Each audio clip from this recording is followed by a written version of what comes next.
Tengan muy buenas noches. Me presento, soy Jeremy Tapia, el actual secretario de investigación, y junto con el Centro de Estudiantes de Medicina damos inicio a la quinta ponencia de nuestra actividad Julio de Aprendizaje Médico. En esta oportunidad nos va a acompañar el doctor Isaías Raimundo Balbín, médico especialista en anestesia, analgesia y reanimación, miembro de la Sociedad Peruana de Anestesiología, médico anestesiólogo del Hospital Nacional Edgardo Rebraguetti y docente de la Facultad de Medicina Hipólito Unanue, de nuestra querida Universidad Federico Villarreal. En esta oportunidad vamos a hablar acerca del tema titulado Bases estructurales y anatómicas de dolor. Muy buenas noches, doctor Raimundo. Antes de empezar con la ponencia, quería hacer recordar a los participantes que se les estará mandando un enlace en el cual puedan completar su asistencia y al final va a haber una ronda de preguntas para que ahí puedan participar, ¿no? Dejando sus preguntas en la parte de los comentarios o abriendo el micrófono. Listo. Muchas gracias. Buenas noches, doctor. Buenas noches. Espero que se escuche bien. Sí, por favor, me confirma. Sí, sí se escucha bien, doctor. Sí, listo, muy bien. Gracias, Jeremy, por la presentación. Eh, ya de repente he tenido alguna clase, algún curso con ustedes. Estoy encargado del curso de soporte vital avanzado, CP3. De repente hemos compartido con ustedes o no. Eh, Primero, ¿se logra ver la pantalla, muchachos? Sí, sí, doctor, sí se llega a ver. Sí, sí, ok, muy bien. Entonces, como ya les estaba manifestando, de repente hemos compartido alguna clase con ustedes, o de repente ya hay chicos de clases superiores, de semestres avanzados, y en la clase de cirugía, en el segmento de anestesiología. Ya conmigo también de repente han realizado algunas clases. Y si es que no hemos tenido, estamos acá para conocernos. Yo sé que en un momento vamos a chocarnos, ya sea en las clases universitarias o ya sea a nivel hospitalario, en fin, donde ustedes se van a desarrollar, ya sea como internos, como residentes o también ya como especialistas, en el cual vamos a estar compartiendo pues sala de operaciones o compartiendo algún caso clínico, alguna discusión de un paciente. Ya con Jeremy habíamos coordinado previamente las clases por hechos fortuitos se ha aplazado y estamos el día de hoy para realizar ya lo que viene a ser la planificación. Vamos a tratar el capítulo de dolor, lo vamos a dividir en 3 temas. La primera parte, pues vamos a hablar siempre aparte de la parte anatómica que hay que recordar para nosotros poder comprender acerca del dolor. En nuestra siguiente clase ya hablaremos acerca de los mecanismos de transmisión, neurotransmisores a nivel periférico, la siguiente a nivel central y la modulación del dolor. ¿Por qué les hablo acerca del dolor? ¿No? ¿Por qué escogí este tema? Cuando Jerry me planteó, doctor, queremos realizar algunos temas, le digo, muy importante. ¿Por qué? Porque muchos de ustedes, cuando van a tratar a un paciente o tratan a un paciente, el primer síntoma o la primera molestia por los cuales acuden a ustedes es la presencia de dolor. Ustedes, si bien es cierto, están aprendiendo una infinidad de conocimientos, conceptos, fisiología, fisiopatología, farmacología, la semiología, las técnicas quirúrgicas, etcétera, pero el paciente se va a acercar a ustedes quejándose de algo, teniendo un problema. ¿Y cuál es ese problema? Es el dolor, ¿no? Dolor en cualquier tipo, en cualquier lugar de nuestra anatomía, ¿no? Puede ser un dolor de cabeza, un dolor de diente, un dolor de ojo, ¿no? Un glaucoma, un dolor de garganta, procesos respiratorios, un dolor de tórax, de pecho, un dolor abdominal, ¿no?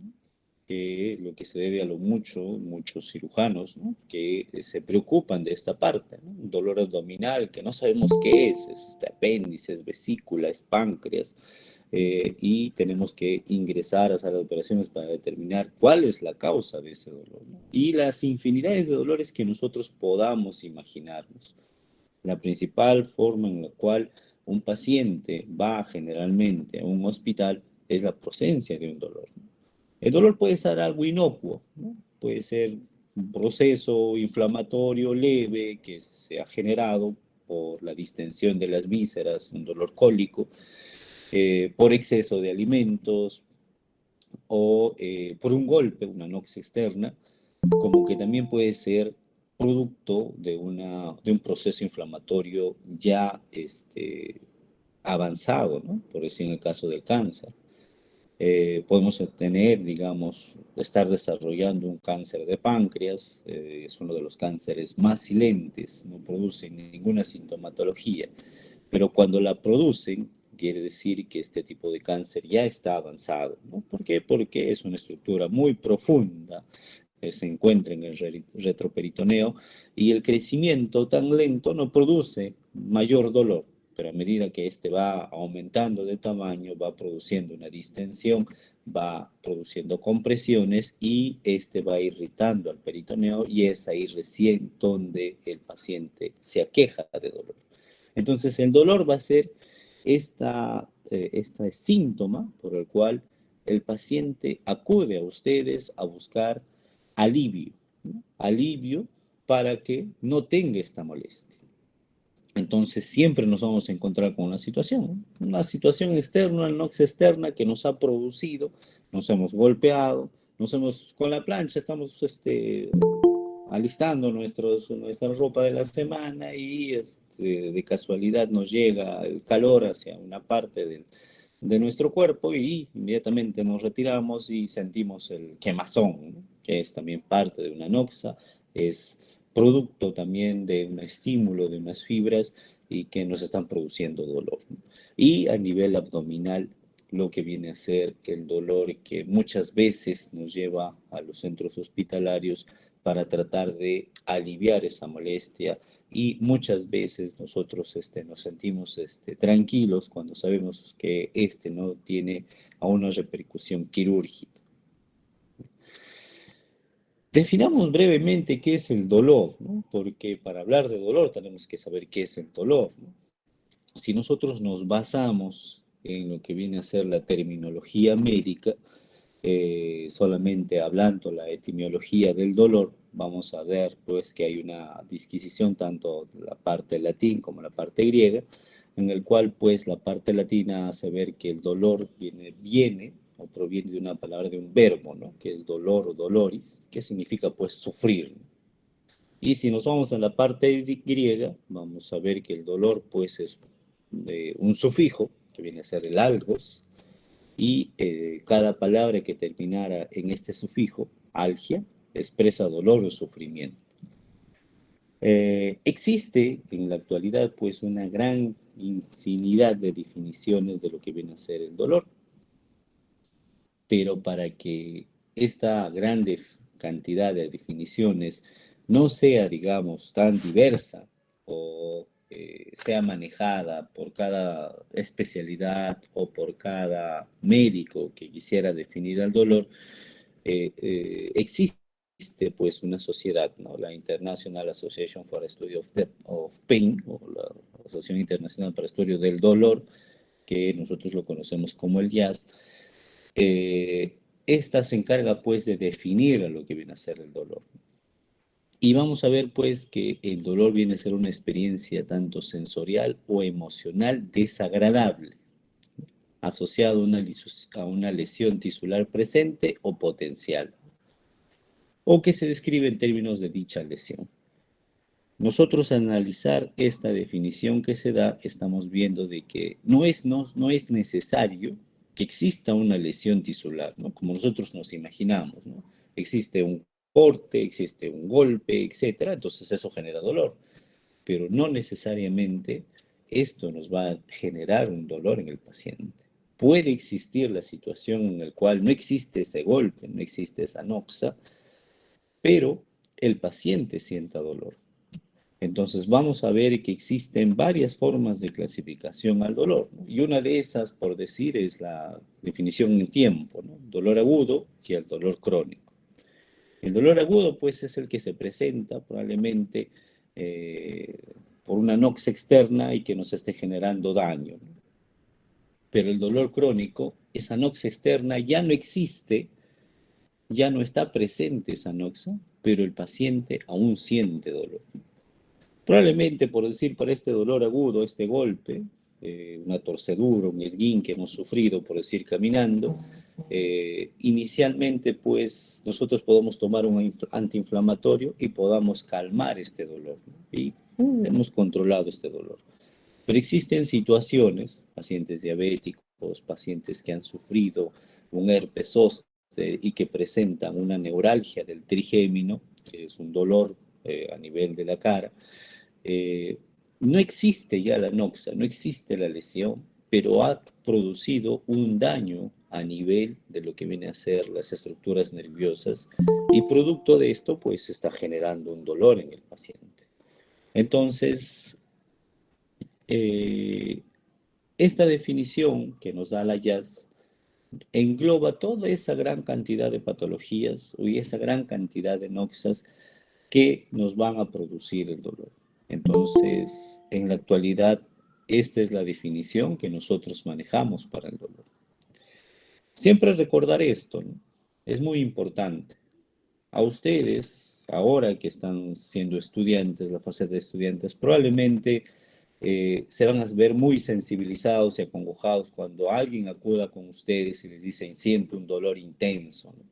Ustedes se van a poner en el zapato de esas personas, van a tratar de ayudar a esas personas en todo lo posible para disminuir ese dolor.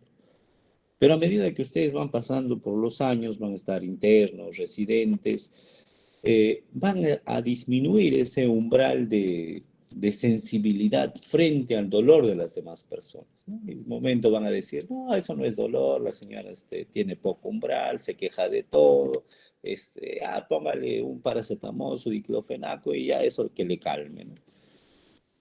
Esta frase es muy importante y espero que siempre se recuerden de esto cuando sean médicos, especialistas, en cualquier rama que ustedes se van a desarrollar. El dolor que mejor se soporta es el dolor ajeno. Siempre es el dolor más soportable, ¿no?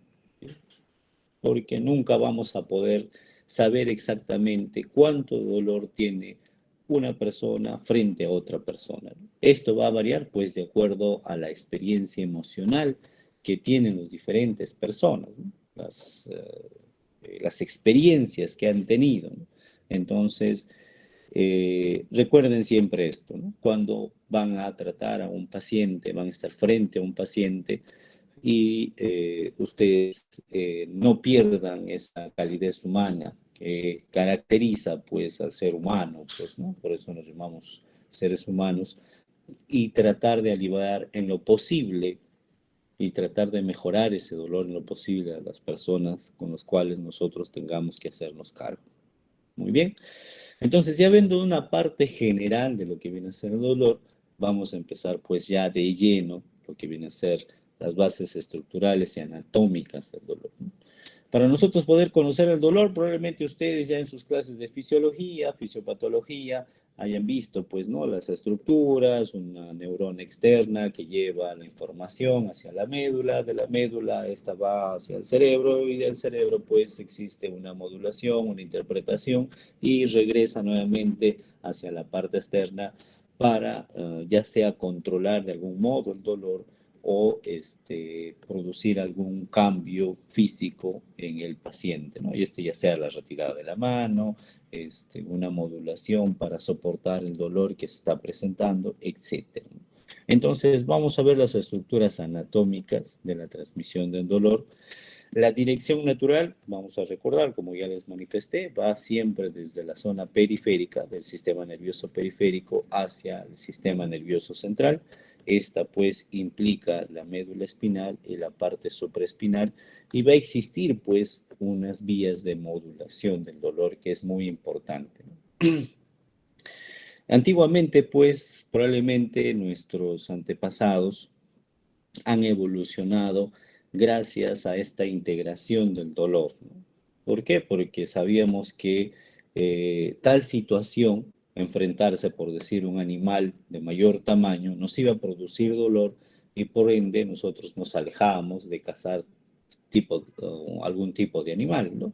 O de repente tratar de coger algún tipo de alimento porque sabíamos que este producía situaciones irritantes, ¿no? Asociados al dolor. Entonces, nosotros como seres humanos sabíamos que esta sustancia, esta planta nos va a producir dolor y tratábamos de evitar en toda situación este dolor, ¿no?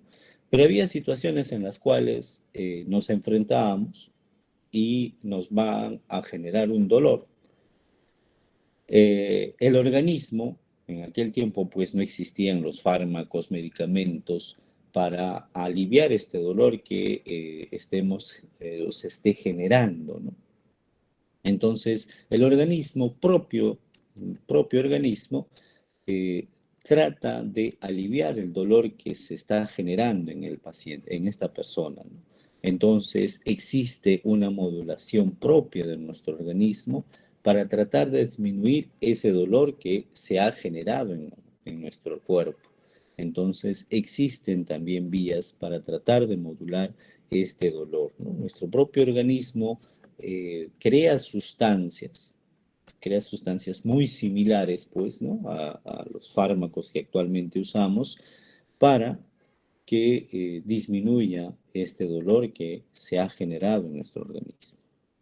Entonces, esta viene a ser, pues, toda la estructura anatómica que ahora vamos a dilucidar parte por parte, que está implicada, pues, en el dolor, ¿no?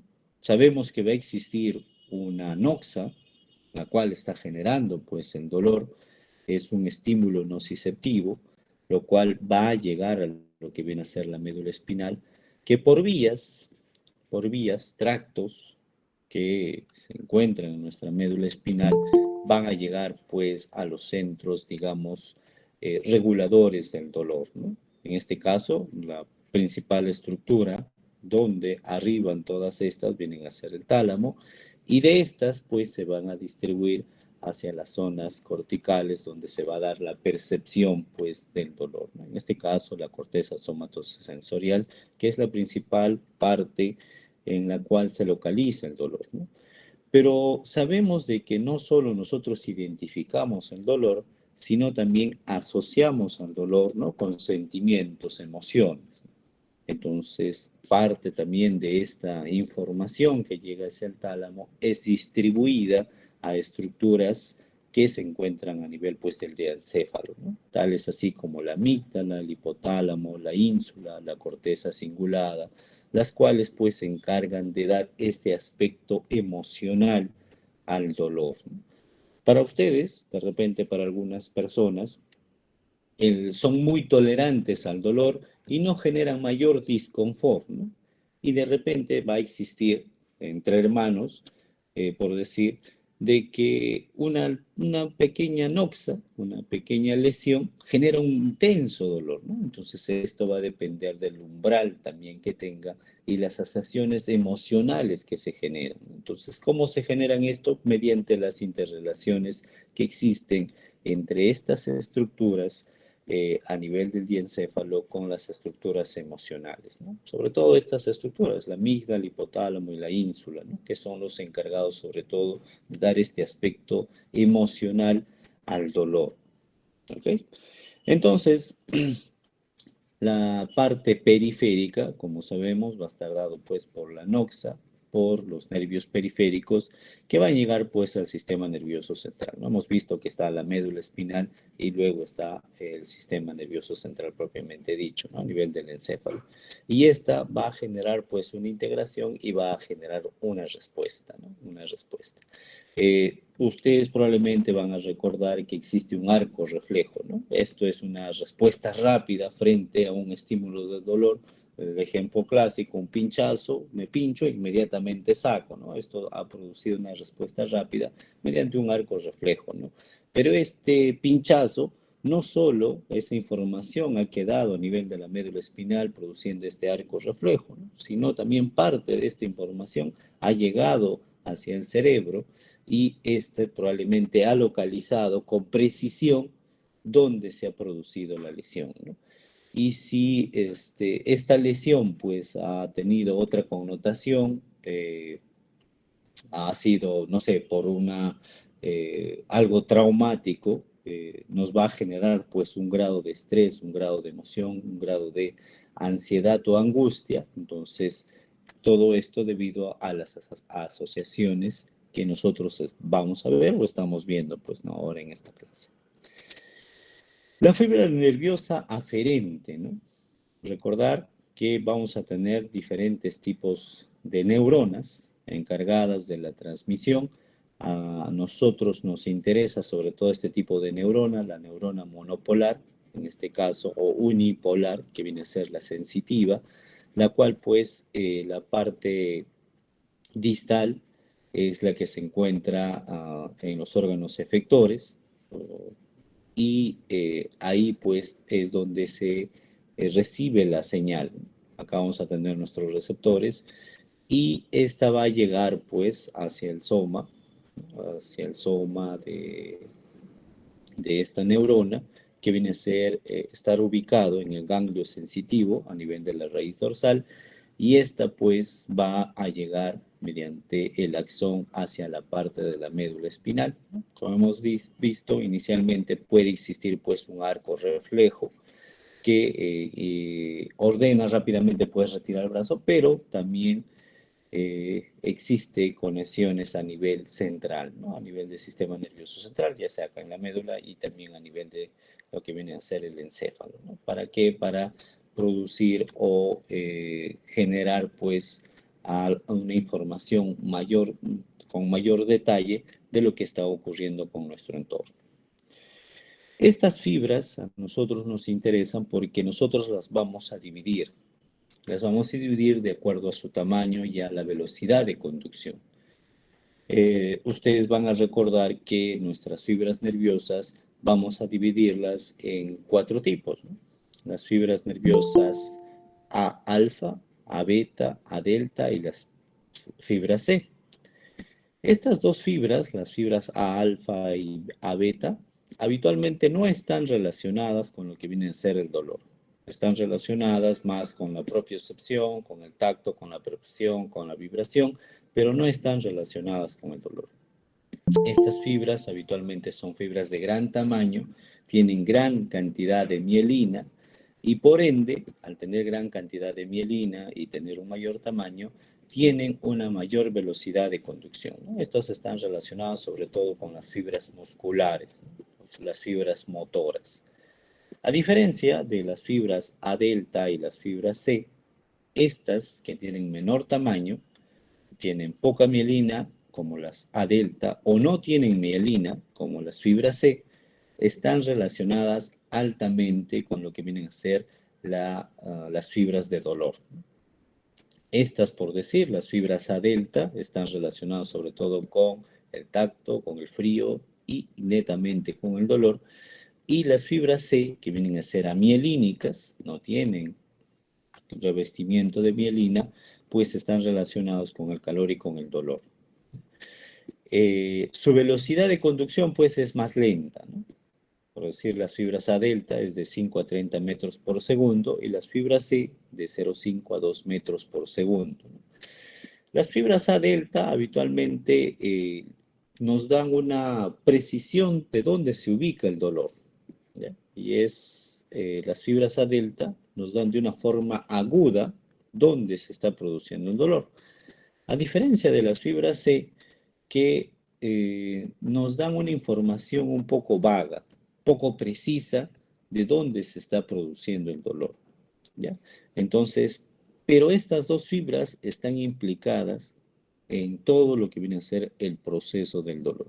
Es así que cuando nosotros nos preguntan, ¿no? O estamos estudiando al dolor, sabemos que las fibras implicadas en esto van a ser las fibras A delta y las fibras C.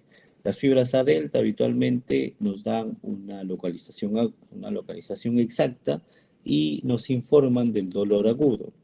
Y las fibras C nos dan una información no exacta de dónde está ocurriendo el dolor, y las fibras C también nos dan un dolor, digamos, continuo, ¿no? Si nosotros queremos hacer un ejemplo, el ejemplo clásico es con la quemadura, con una plancha o con algo caliente.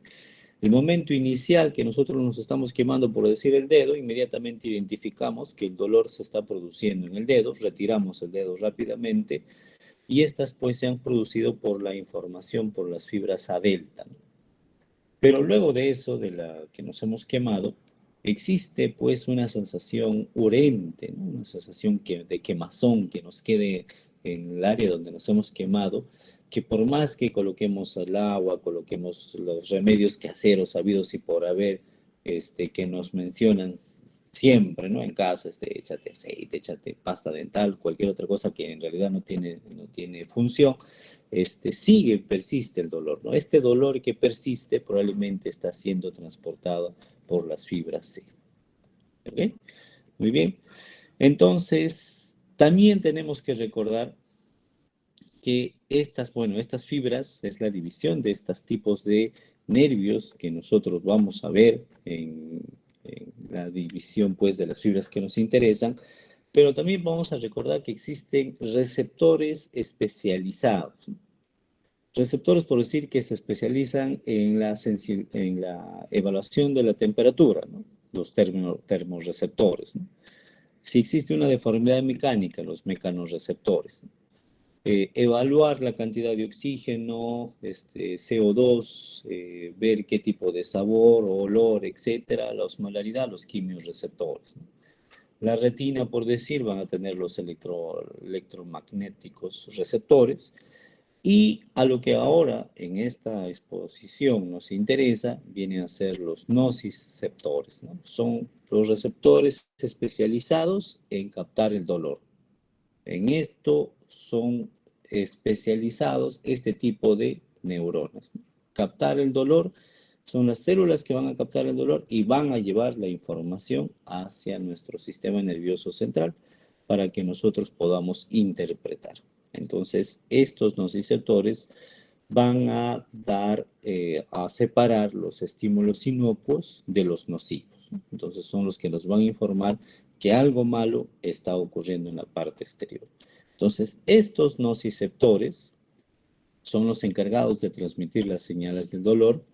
Estos nociceptores, como hemos dicho, son fibras de tipo A delta y C, ¿no? Las A delta del dolor agudo y la C del dolor crónico, ¿no?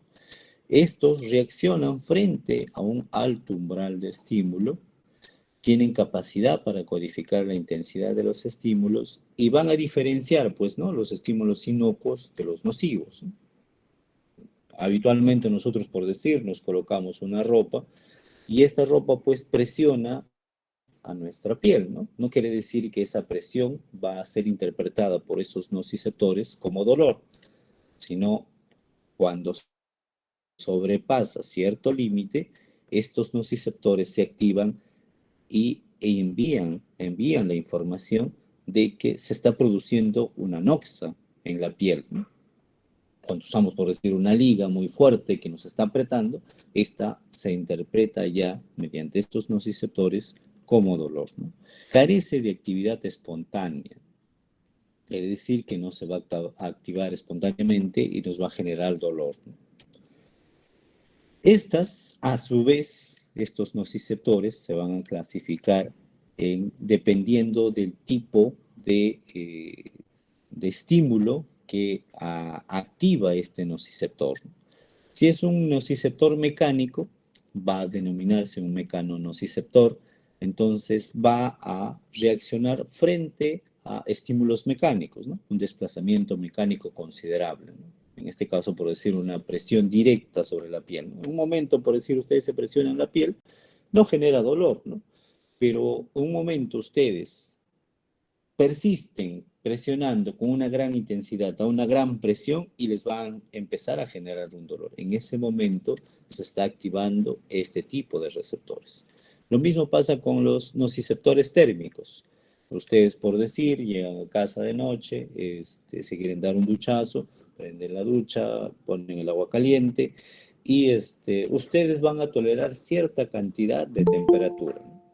Hasta esa temperatura no les va a generar mayor molestia. Pero ¿qué pasa si ustedes ponen la temperatura máxima, calor intenso, casi el agua hirviendo? entonces ustedes van a generarse un dolor, ¿no? Entonces, en ese momento se está activando esos nociceptores térmicos, ¿no? Acá nos ponen por decir que a partir de los 45 grados ya estos nociceptores están captando como un dolor a esta temperatura, ¿no? O cuando es la temperatura menos de 5 grados, también se está generando una presencia de dolor o se está activando este tipo de receptores. Los nociceptores polimodales, es decir, actúan frente a estímulos térmicos, a estímulos mecánicos, pero también a sustancias irritantes, ¿no? Ya sean externas, cualquier sustancia irritante, un ácido, un álcali, o sustancias producidas por nuestro propio organismo en un proceso inflamatorio, ¿no? La pus, ¿no? La pus, la presencia de hidrogeniones, va a producir, pues, una una, una sustancia química, un proceso inflamatorio que activan a este tipo de nociceptores. Y los nociceptores silentes, ¿no? Habitualmente, pues, estos no se encuentran activos, solo se activan en el momento en el cual existe una anoxia que se ha generado, ¿no? Por decir, sobre todo en la presencia de inflamación. Por decir, ustedes habitualmente se están sacando los famosos padrastros, se sacan, no tienen cuidado, por decir, en la limpieza de este pedazo de piel que nos hemos arrancado, se infecta, en un momento se genera de pus y en ese momento se empieza a producir dolor, ¿no? No porque nos estemos presionando, nos estemos quemando, sino porque se ha generado un proceso inflamatorio y ha activado probablemente no solo estos nociceptores silentes, ¿no? También ha activado estos nociceptores polimodales, ¿no? Porque también estos actúan frente a sustancias irritantes y a procesos inflamatorios, ¿no? Entonces, estamos viendo de que los receptores, los nociceptores, hay una variedad las cuales se activan frente a diferentes situaciones. Entonces hemos manifestado de que las que van a transmitir, las tipos de fibras que van a transmitir el dolor generado en estos o captado en estos nociceptores van a ser las fibras A delta y las fibras C. Hemos visto que estas fibras A delta son mielínicas, transmiten más rápido la información, nos ubican de una manera exacta dónde está ocurriendo el dolor y estas habitualmente pues son nociceptores mecánicos y térmicos, ¿no? ¿Por qué? Porque con estos nosotros localizamos exactamente dónde se está produciendo la compresión, dónde se está produciendo la quemadura de una estructura de nuestro organismo. Pero las fibras C, que vienen a ser fibras amielínicas, por ende, tienen una menor velocidad de información. Habitualmente, pues, está dado por los nociceptores polimodales, ¿no? Si nosotros queremos hacer una división así. Estas, pues, las fibras C nos dan una sensación de un dolor mal localizado y que perdura este dolor, ¿no? Constante. Si ustedes se dan cuenta, habitualmente en nuestra piel, y como lo vamos a ver ahora, existen gran cantidad de fibras A delta, ¿no? A delta porque nosotros podemos ubicar fácilmente dónde está ocurriendo el dolor. Pero ya sea en la parte de nuestras vísceras, por decir a nivel de tórax, a nivel de abdomen, habitualmente la gran cantidad de fibras que van a predominar van a ser las fibras C. ¿Por qué? Porque estas no nos localizan exactamente dónde se está produciendo el dolor. Entonces, vamos a ver que a nivel del aparato, o bueno, el sistema digestivo, la parte visceral, ahí existe un predominio de las fibras C en las cuales nosotros no vamos a poder localizar habitualmente el dolor. Entonces vamos a ver pues que a nivel cutáneo, a nivel de los pieles y los tejidos subcutáneos, lo que va a predominar van a ser estos mecanonociceptores, las fibras A delta, donde pues localizan pues los estímulos intensos, ¿no? Los pellizcos, los pinchazos, ¿no? Sobre todo estímulos peligrosos mecánicos y térmicos, ¿no? Existen también, ¿no? No quiere decir que solo tenemos mecanonociceptores que estén asociados a las fibras A delta, también vamos a tener los nociceptores polimodales, sobre todo las fibras C, ¿no? Estas, pues, van a activarse frente a la presencia de procesos inflamatorios, ¿no? Presencia de pus, de materia no adecuada, o estas sustancias, ¿no? Como vamos a ver más adelante en los siguientes capítulos, vamos a ver que la presencia de estas sustancias, las bradicininas, las capsaicinas, las histaminas, acetilcolina, generan dolor o activan estos nociceptores.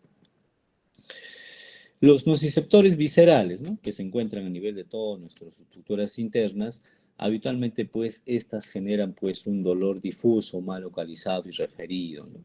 El 90% pues son fibras C, son nociceptores polimodales, como les manifestaba, pero existe un 10% de nociceptores con fibras A delta, ¿no? Inicialmente, cuando por decir uno sufre de un apéndice, el dolor inicial es poco específico, es vago, ¿no? Algunos refieren que inicia a nivel de la boca del estómago o puede ser generalizar a nivel de todo el abdomen. Pero una vez que va pasando las horas, eh, el proceso de inflamatorio apendicular va generando una mayor distensión a nivel del apéndice y este va irritando directamente el peritoneo que se encuentra circundante al apéndice, este dolor se va localizando, ¿no? Entonces es en ese momento pues que pasa de estos nociceptores polimodales tipo C, difusos, mal localizados, hacia unos nociceptores A delta, ¿no?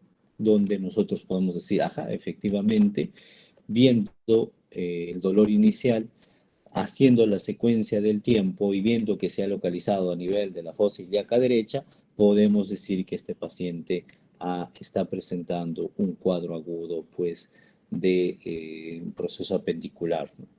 Bueno, en la actualidad, gracias a estudios de imágenes, ecografías, tomografías, podemos adelantarnos a eso, ¿no? Podemos adelantarnos, no esperar toda la secuencia quizás de las 8, 10, 12 horas para localizar el dolor, ¿no? A nivel apendicular y este puede estar en un proceso inflamatorio más grave, ¿no? Puede llegar a una peritonitis. Entonces, con estos estudios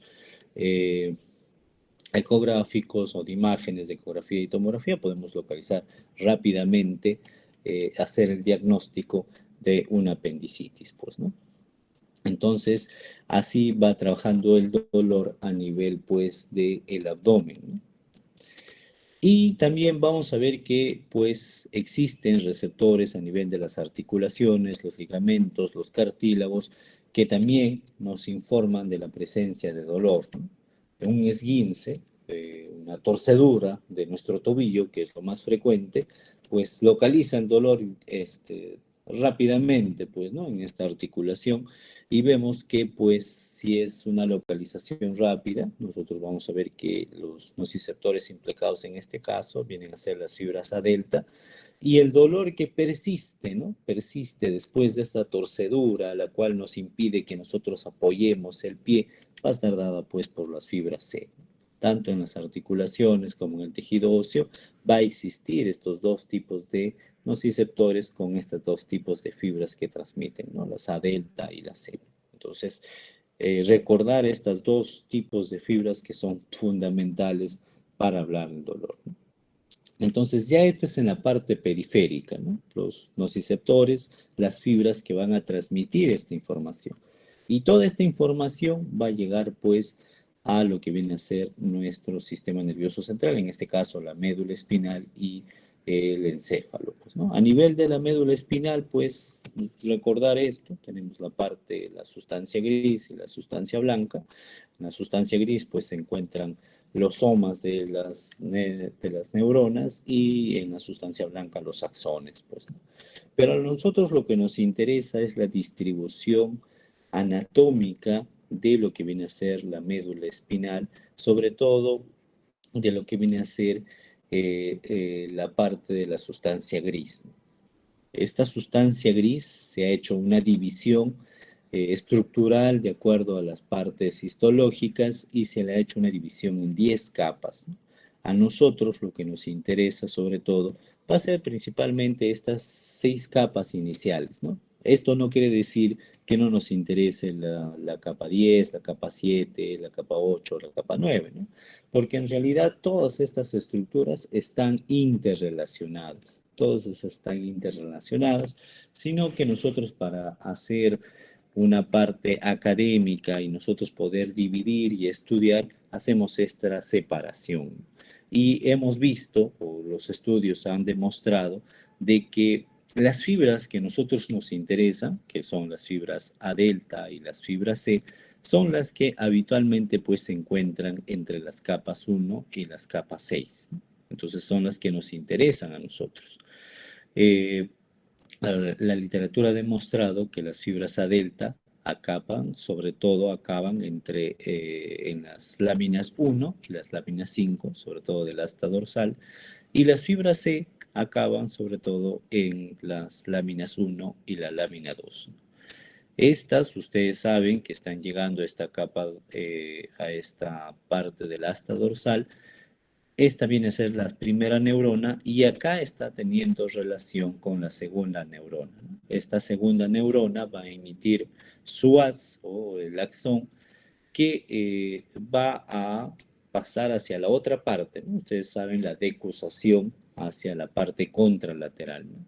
A esto pues se conoce pues como los fascículos de Lissauer, ¿no? Estos que ascienden o descienden del nivel donde está ingresando a nivel de la médula espinal. ¿Okay? Entonces, esta es la estructura donde nosotros vamos a ver que está llegando la primera neurona y de las que nos interesan vienen a ser las fibras A delta y la C, ¿no? Llegan también las otras fibras, ¿no? Las fibras A beta, las A alfa, pero a nosotros por el momento o en el capítulo que estamos viendo nos interesan, no tienen mucha importancia porque no están llevando fibras de lo que viene a ser o información de dolor. Lo que nos interesa vienen a ser las fibras A delta y las fibras C. Y estas fibras o estas que han llegado acá al asta dorsal, que han hecho sinapsis con la segunda neurona, estas segundas neuronas están llevando ya la información hacia lo que viene a ser el sistema nervioso central, principalmente hacia el tálamo, mediante los tractos, ¿no? Ustedes han visto probablemente en sus clases de neuroanatomía los tractos de Gol, de Burdach, etcétera, ¿no? A nosotros, en este caso, lo que nos interesa va a ser el tracto espinotalámico lateral. ¿Por qué? ¿Por qué se llama espinotalámico? Porque va de la parte de la médula espinal, espino, hacia el tálamo, ¿no? Entonces nos interesa bastante este tipo de fascículo, ¿no? Si ustedes vean acá el estímulo periférico que está llegando a la raíz dorsal, esta raíz dorsal, acá tenemos el soma de la primera neurona, está llegando hacia lo que viene a ser la médula espinal.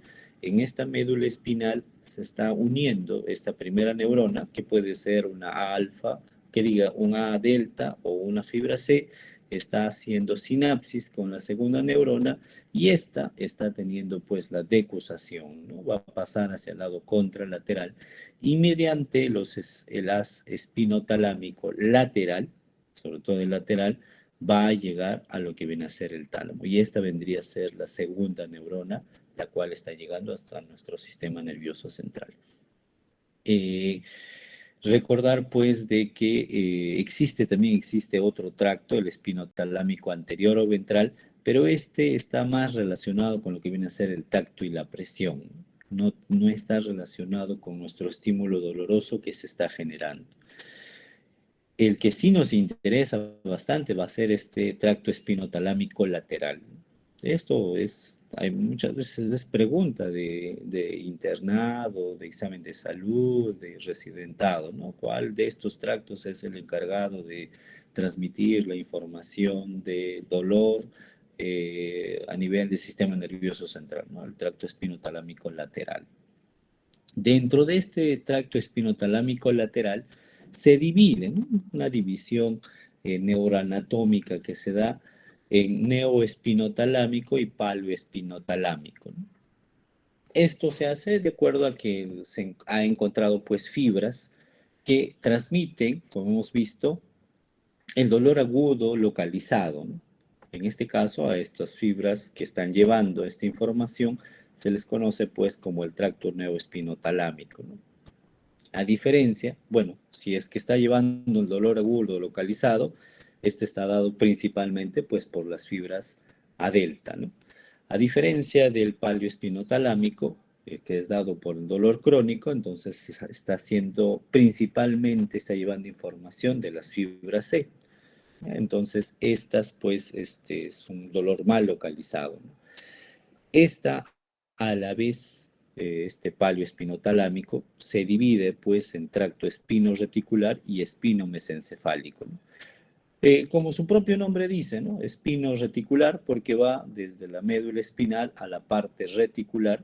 Si ustedes recuerdan, la parte reticular de nuestra médula del tronco encefálico es el encargado de activar a nuestro organismo, ¿no? Del despertar, ¿no? Entonces, este tracto, esta parte de estos fascículos está yendo a la parte reticular, ¿no?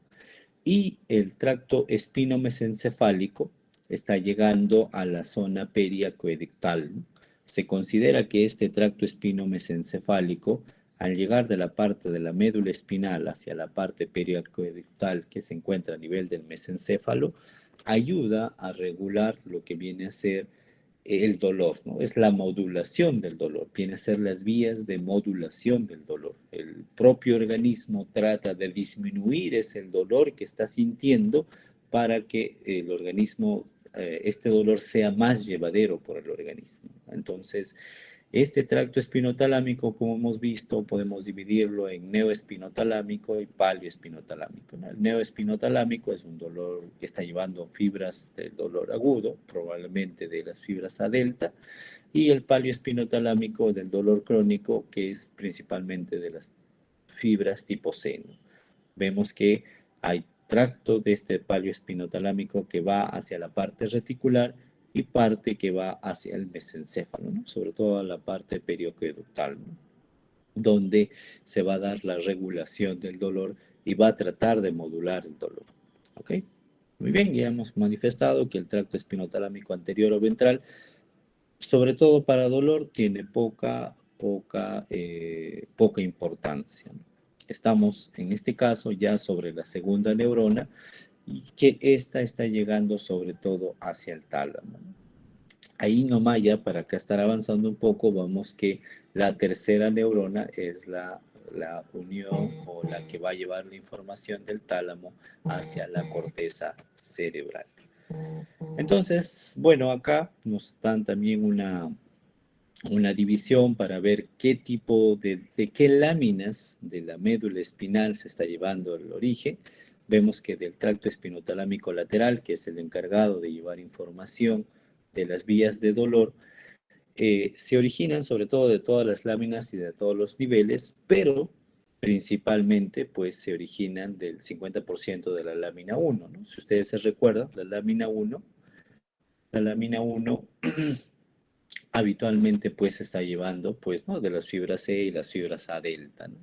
La lámina 1 tiene información de las fibras C y las A delta, ¿no?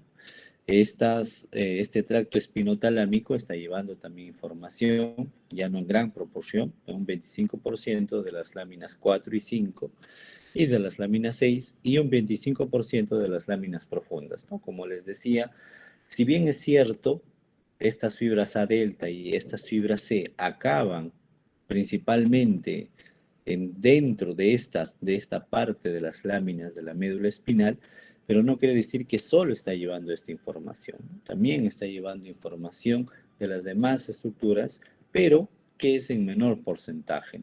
Un menor porcentaje, un 25% de estas estructuras profundas de la médula espinal, ¿no? Hemos visto que un 95% se decusan, ¿no? Pasan hacia la zona contralateral, pero existe un 5% que no se decusan y ascienden por el mismo lado. Sobre todo esto se evalúa cuando existen las disecciones, ¿no?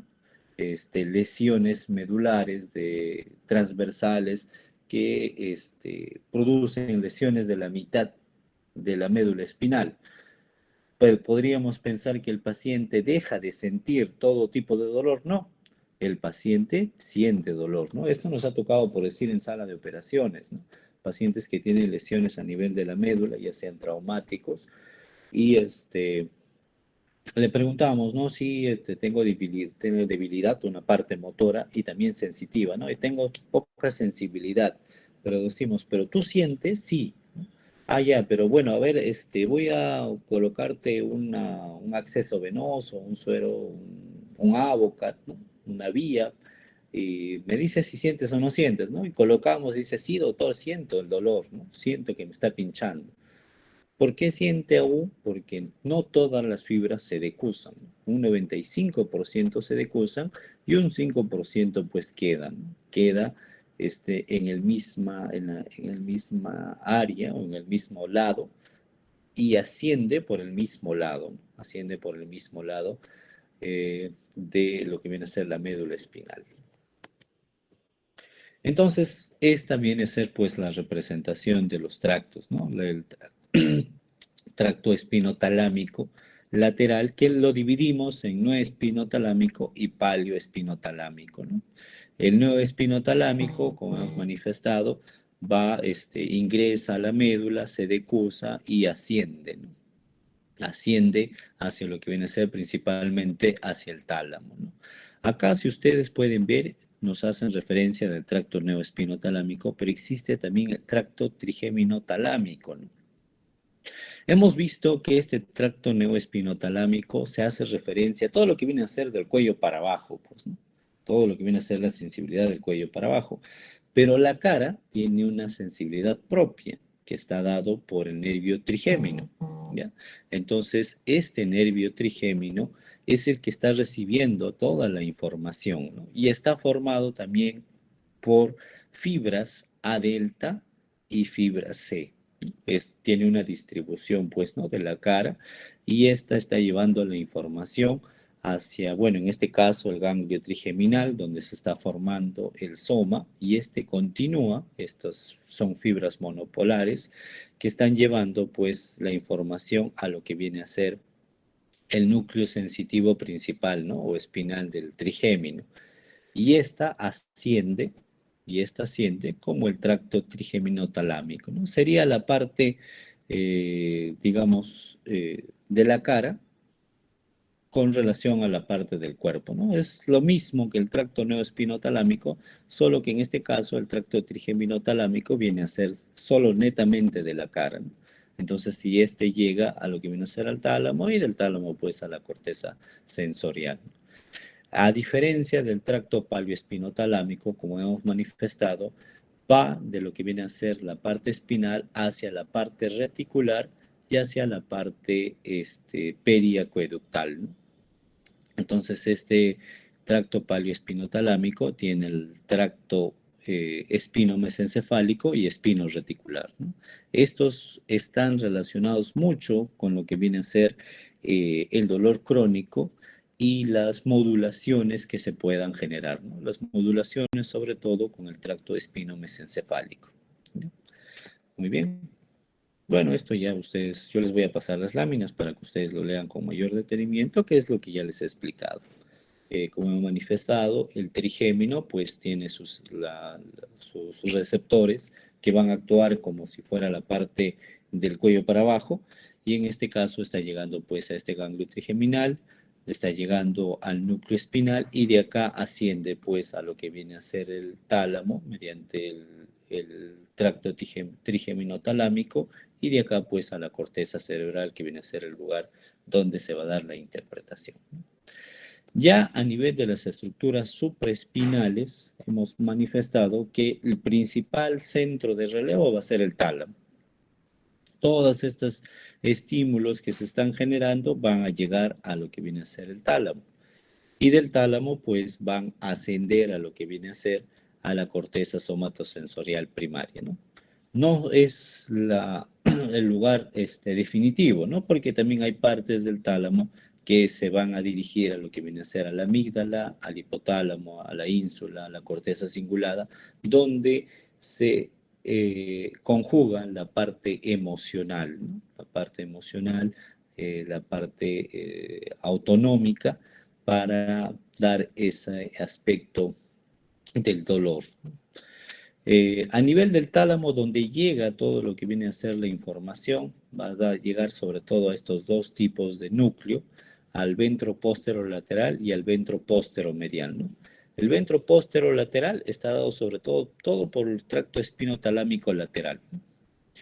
Y el ventro posteromedial está dado sobre todo por el tracto trigémino-talámico, ¿no? Entonces, estos dos núcleos van a ser los encargados sobre todo de recibir la información del dolor a nivel del tálamo.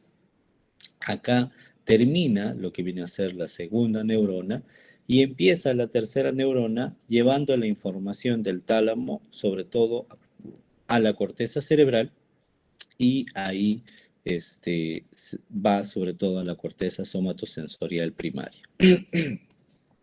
¿Ya? Entonces, el tálamo pues es el centro de relevo de lo que viene a ser del dolor.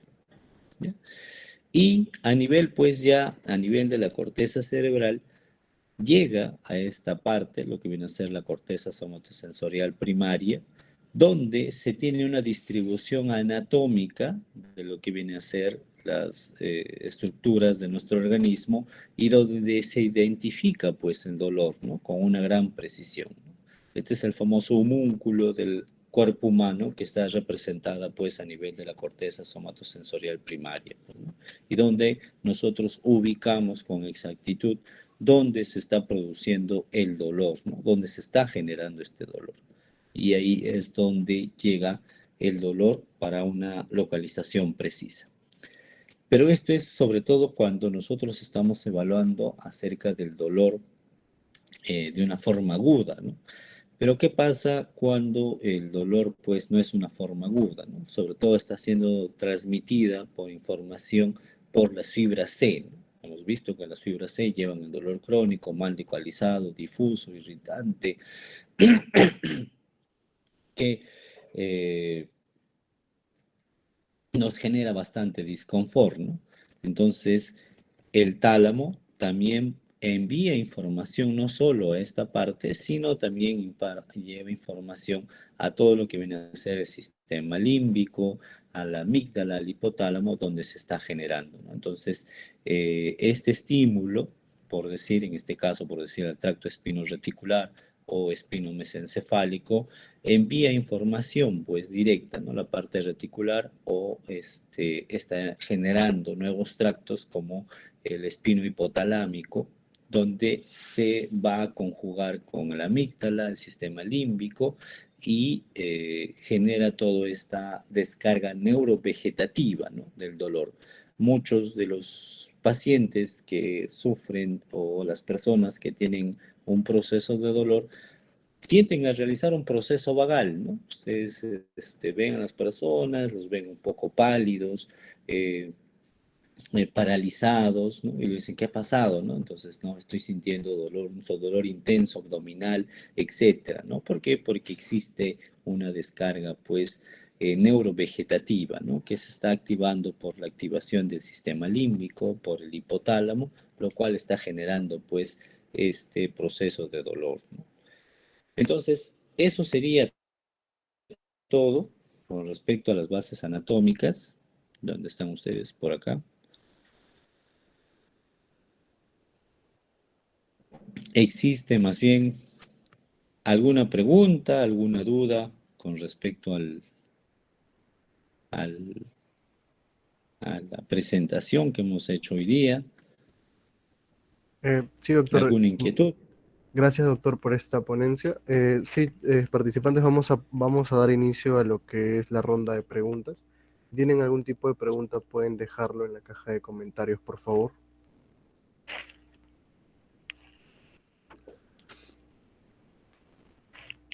Doctor, hay una pregunta por interno y dice, doctor, buenas noches, una pregunta.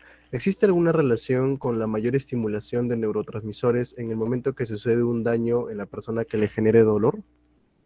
Mm, sí, o sea, va a haber una mayor, sobre todo estímulo a nivel de las neuronas que van a interrelacionar la primera con la segunda neurona, sobre todo el ácido glutámico, los receptores NMDA, los cuales activan una mayor cantidad de neuronas, ¿no?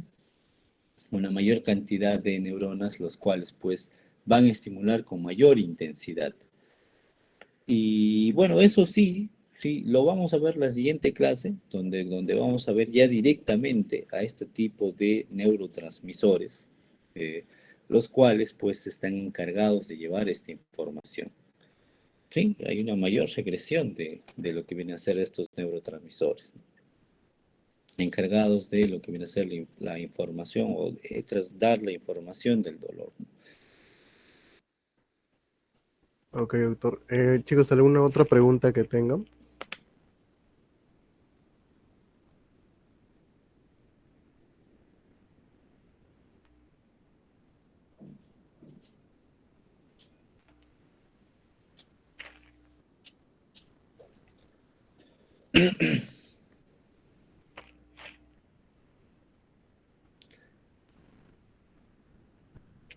Bueno, entonces, eh, digamos para terminar, porque bueno, ya son las 10:15, y Sí, bueno, sí, doctor. el Creo que no tiempo, hay ajá. ninguna otra pregunta más. En todo caso, Eh, doctor, un segundo, por favor. Quisiera... ajá. Pueden, como les manifesté, vamos a tener estas 3 semanas que vamos a hablar acerca de dolor. Esta parte es la parte anatómica, un recordaris para ustedes, probablemente, para que la siguiente semana, ya cuando hablemos directamente de los neurotransmisores implicados en la transmisión pues, del dolor de la primera a la segunda, la segunda a la tercera neurona, eh, eh, de repente en el transcurso de la semana se van a generar dudas entre ustedes y la siguiente semana podemos hacer pues este debate de dudas que se puedan presentar con ustedes. Como hemos visto, ya hemos visto la parte anatómica, las fibras que conectan una estructura y a otra, ¿no?